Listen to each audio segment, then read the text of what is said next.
தினம் ஒரு திருக்கோயில் வரிசையில் இன்றைய தினம் நாம் தரிசிக்கப் போகிற ஆலயம் உத்தரமேரூர் அருள்மிகு சுந்தர வரதராஜ பெருமாள் திருக்கோயில்.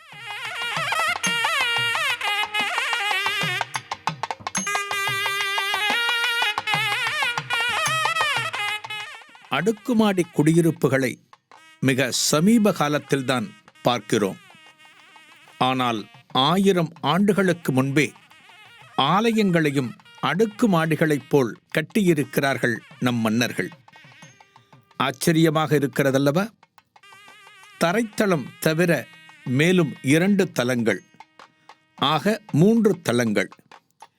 இந்த 3 தளங்களிலும் பெருமாள் திருமேனிகள் குடிகொண்டு அருள் பாலிக்கின்றன உத்தரமேரூரில்.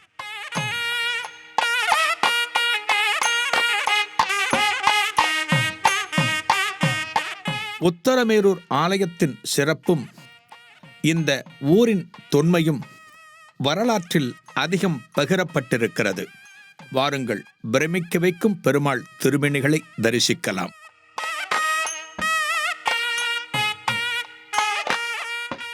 எங்கே இருக்கிறது உத்தரமேரூர்? சென்னையில் இருந்து சுமார் 83 கிலோமீட்டர் தொலைவிலும், காஞ்சிபுரத்தில் இருந்து சுமார் 26 கிலோமீட்டர் தொலைவிலும், செங்கல்பட்டில் இருந்து சுமார் 26 கிலோமீட்டர் தொலைவிலும் உத்தரமேரூர் அமைந்துள்ளது.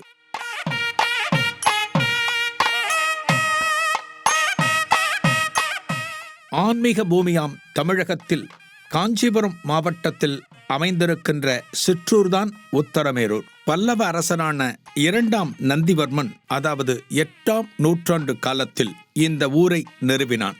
உத்தரமேரூர் என்கிற ஊரையே அவன்தான் கட்டமைத்தான். அந்த அரசனால் இந்த ஊரானது பிராமணர்களுக்கும் வைணவர்களுக்கும் நன்கொடையாக வழங்கப்பட்டது. சதுர்வேதி மங்கலம் என்றே இந்த ஊரை குறிப்பிடுவார்கள்.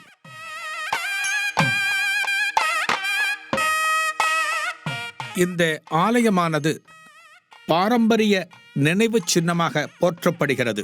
இந்திய தொல்லியல் துறையால் நிர்வாகம் செய்யப்படுகிறது. யமுனை கரையிலிருந்து வந்த விராடராஜன் இங்கு கோட்டை கட்டியதாகவும், பின்னர் ராஜேந்திர சோழன் இவ்வூரை கைப்பற்றியதாகவும் வரலாற்று குறிப்பொன்று சொல்கிறது. இந்த ஊரின் வரலாறு பல்லவர்களுக்கு முந்தையதாக கூட இருக்க வாய்ப்புள்ளதாக பல்வேறு சான்றுகள் மூலம் அறிய முடிகிறது. 10ஆம் நூற்றாண்டு கல்வெட்டு ஒன்று இந்த ஊரை உத்தரமேரூர் சதுர்வேதி மங்கலம் என்று குறிக்கிறது. உத்தரமேரூர் என்கிற ஊர் பெயருக்கு என்ன காரணம்? யமுனையில் இருந்து விராடன் வந்தான் என்று சொன்னோம் அல்லவா? அந்த விராடராஜனின் மகனான உத்தரன் ஆட்சி செய்த ஊர் என்பதால் இந்த ஊருக்கு உத்தரமேரூர் என்கிற பெயர் ஏற்பட்டது. பல்லவர்களால் கட்டுவிக்கப்பட்ட இந்த திருக்கோயில் சோழர்கள், பாண்டியர்கள், சம்புவராயர்கள், விஜயநகர மன்னர்கள் மற்றும் நாயக்க மன்னர்களால் பல்லவர்களால் கட்டுவிக்கப்பட்ட இந்த திருக்கோயில் சோழர்கள், பாண்டியர்கள், சம்புவராயர்கள், விஜயநகர மன்னர்கள் மற்றும் நாயக்க மன்னர்களால் பல்வேறு காலங்களில் திருப்பணிகள் மேற்கொள்ளப்பட்டு ஆலயம் விரிவுபடுத்தப்பட்டுள்ளது.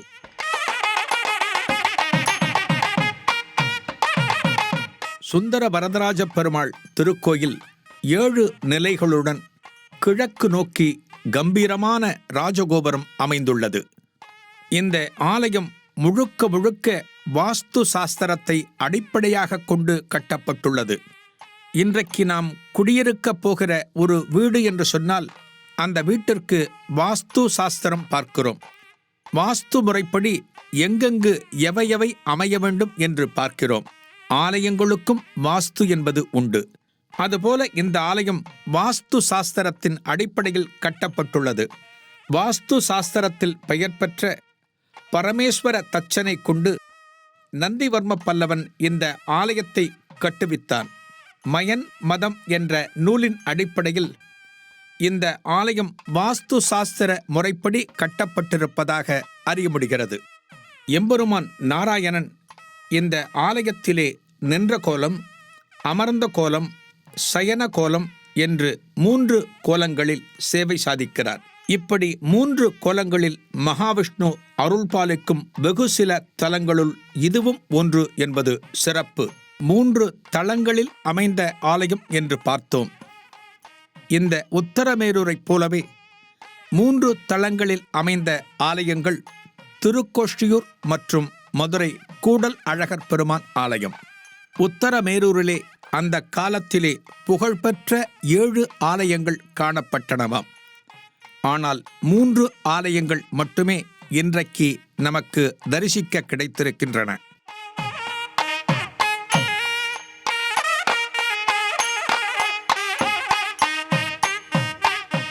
பிரம்மதேவன், ருத்ரன், பூதேவி, மார்க்கண்டேய மகரிஷி ஆகியோர் இந்த பெருமாளை வணங்கியுள்ளனர். இந்த கோயிலின் 3 நிலைகளில் உள்ள மூலமூர்த்திகள் அத்திமரத்தால் உருவானவை என்பது குறிப்பிடத்தக்கது. முதல் தளத்திலிருந்து 2ஆம் தளம் வரை ஏறுவதற்கும் இறங்குவதற்கும் தனித்தனியே 2 குறுகிய படிக்கட்டுகள் விமானத்தின் உள்ளேயே காணப்படுகிறது.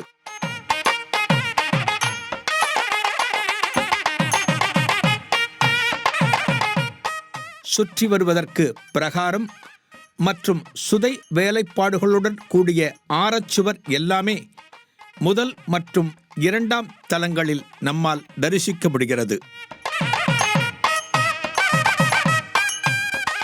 தரைத்தளத்தில் உள்ள முதன்மை கருவறையில் ஸ்ரீதேவி பூதேவி சமேதராக ஸ்ரீ சுந்தர வரதராஜ பெருமாள் கிழக்கு நோக்கி சேவை சாதிக்கிறார்.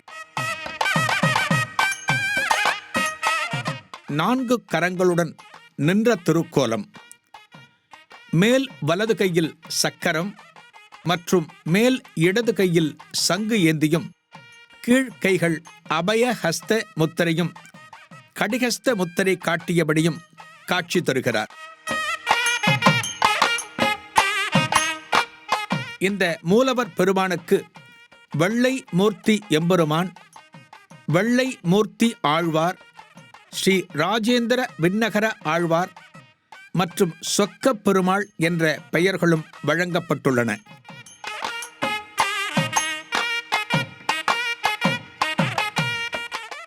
இந்த ஆலயம் பஞ்சவரதர் க்ஷேத்திரம் என்பது குறிப்பிடத்தக்கது. இந்த ஆலயத்திலே 5 வரதர்கள் அருளுகிறார்கள். சுந்தர வரதராஜ பெருமாளை தரிசித்துவிட்டு உள் பிரகாரத்தின் தெற்கே அர்ஜுனனுக்கு காட்சி தந்த அச்சுத வரதர், மேற்கே நகுலனுக்கு காட்சி தந்த அனிருத்த வரதர், வடக்கே சகாதேவனுக்கு காட்சி தந்த கல்யாண வரதர் ஆகியோரை தரிசிக்கிறோம்.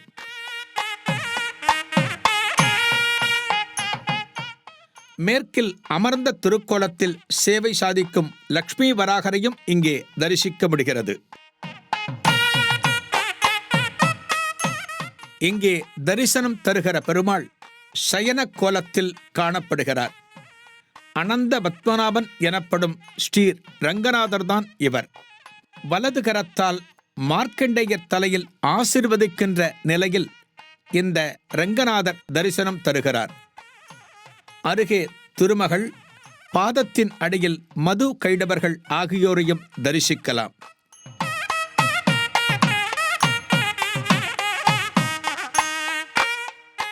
இந்த 2ஆம் தளத்திலே மும்மூர்த்திகளையும் தரிசிக்கின்ற ஒரு பேறு பக்தர்களுக்கு கிடைக்கிறது. ரங்கநாதரை பார்த்தது போலவே பிரம்மனும் சிவனும் இந்த தளத்தில் தரிசனம் தருகிறார்கள். ஒரு பெருமாள் ஆலயத்தில் பிரம்மனையும் சிவனையும் தரிசிப்பது ஒரு வித்தியாசமான ஒன்று. அத்தகைய தரிசனம் இங்கே நமக்கு கிடைக்கிறது.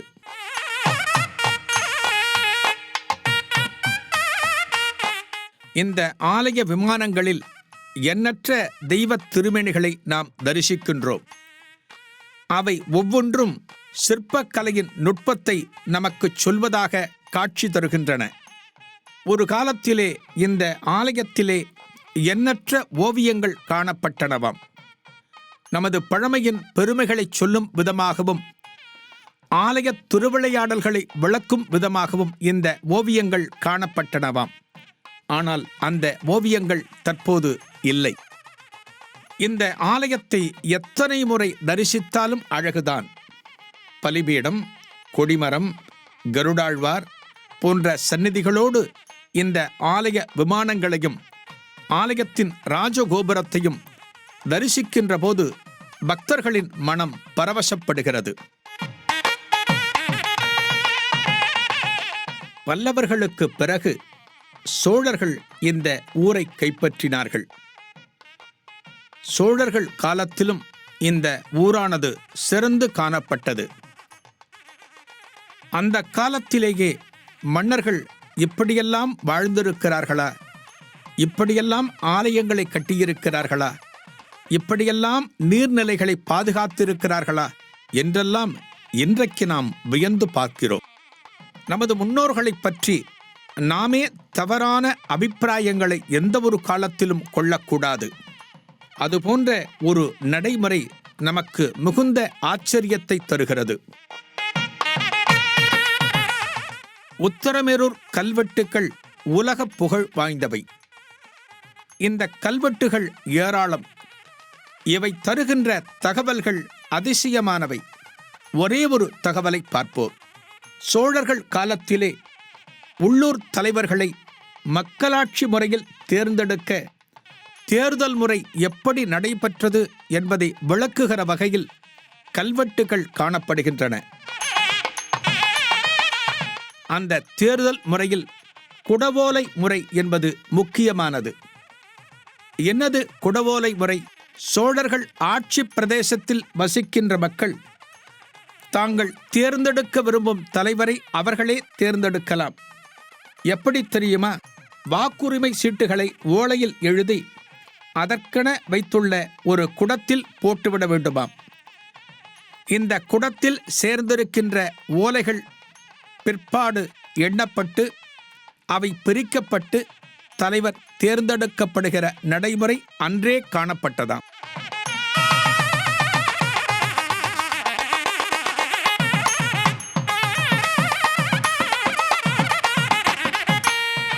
ஏரி வாரியம், தோட்ட வாரியத்திற்கு பிரதிநிதிகள் ஆக விரும்புபவர்கள் பெயர்களை ஓட்டு போடுபவர்கள் எழுதி குடத்தில் போட வேண்டும். பின் அந்தந்த பகுதியில் மிகப்பெரிய சபை கூடி ஊர் பெரியவர்கள் முன்னால் ஒரு சிறுவனை கொண்டு குடத்தில் இருக்கின்ற ஓலைகளை எடுத்துத் தரச் சொல்வார்கள். பொதுவான ஒரு அன்பர் இந்த ஓலைகளை வாங்கி தன் உள்ளங்கையில் அகல விரித்தபடி காணப்படுவாராம். யாருடைய பெயருக்கு அதிக சீட்டுகள் கிடைத்திருக்கிறதோ, அதாவது ஓலைகள் கிடைத்திருக்கிறதோ, அவரே இது போன்ற பொது காரியங்களுக்கு நியமிக்கப்படுகிற நடைமுறை சோழர்கள் காலத்தில் பிரதானமாக இருந்து வந்துள்ளது.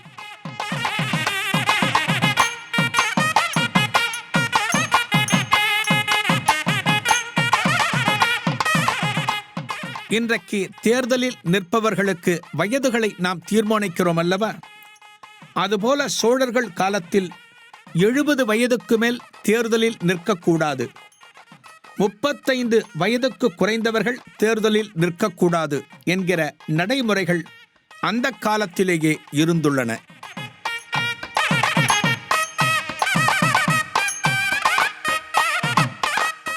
தேர்தலில் நிற்கின்ற வேட்பாளர்களுக்கு இன்றைக்கு நாம் பல கட்டுப்பாடுகளை நியமிக்கிறோம்.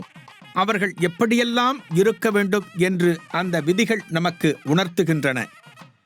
அந்த நாளிலே எப்படி வேட்பாளர்களை தேர்வு செய்வார்கள் தெரியுமா?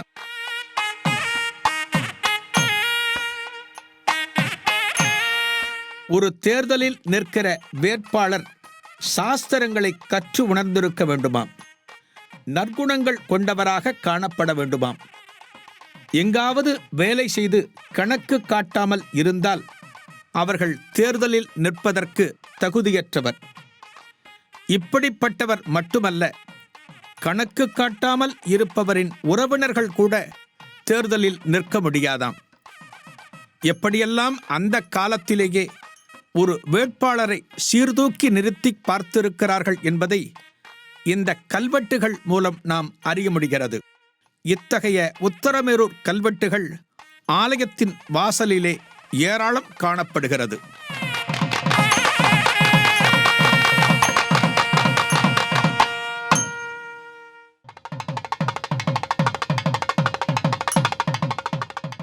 உத்தரமேரூர் அருள்மிகு சுந்தர வரதராஜ பெருமாள் திருக்கோயில்.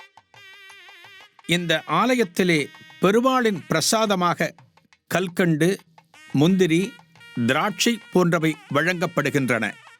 ஆலயத்திலே எத்தனையோ விசேஷங்கள் சிறப்பு என்று சொன்னாலுமே சித்திரை மாதத்தில் நடக்கிற பிரம்மோற்சவமும், ஆடியில் நடக்கிற பவித்ரோற்சவமும், கருட சேவையும், ராமநவமியும் வெகு சிறப்பான திருவிழாக்களாக கொண்டாடப்படுகிறது.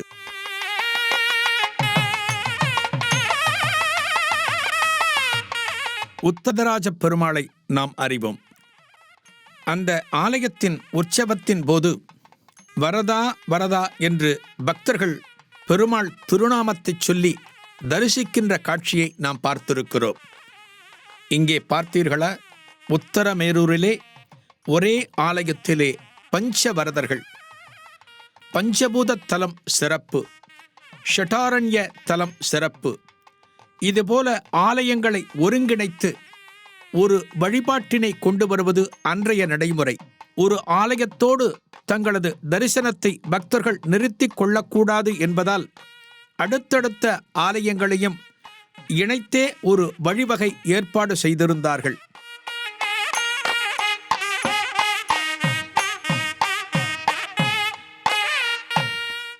அந்த வகையிலே பஞ்சவரதர்கள் இங்கே சிறப்பு.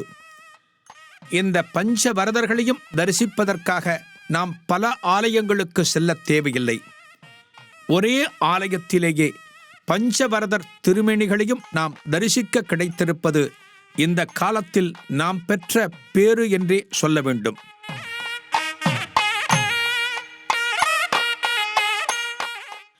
இந்த வரதர்களின் அருளுக்கு சிறப்பாக பஞ்சபாண்டவர்கள் சொல்லப்படுகிறார்கள். பஞ்சபாண்டவர்கள் ஒவ்வொருவரும் தரிசித்த திருமேனிகளை நாமும் தரிசித்தோம். அவர்களுக்கு இருந்த இன்னல்கள் அகல்வதற்கு இந்த வரதர்கள் அருளியிருக்கிறார்கள். அதுபோலவே இந்த வரதர்களை இன்றைக்கு நாமும் தரிசித்தால் நமக்கு இருக்கக்கூடிய பிரச்சனைகளையும் பல துயரங்களையும் இந்த வரதர்கள் அகற்றுவார்கள்.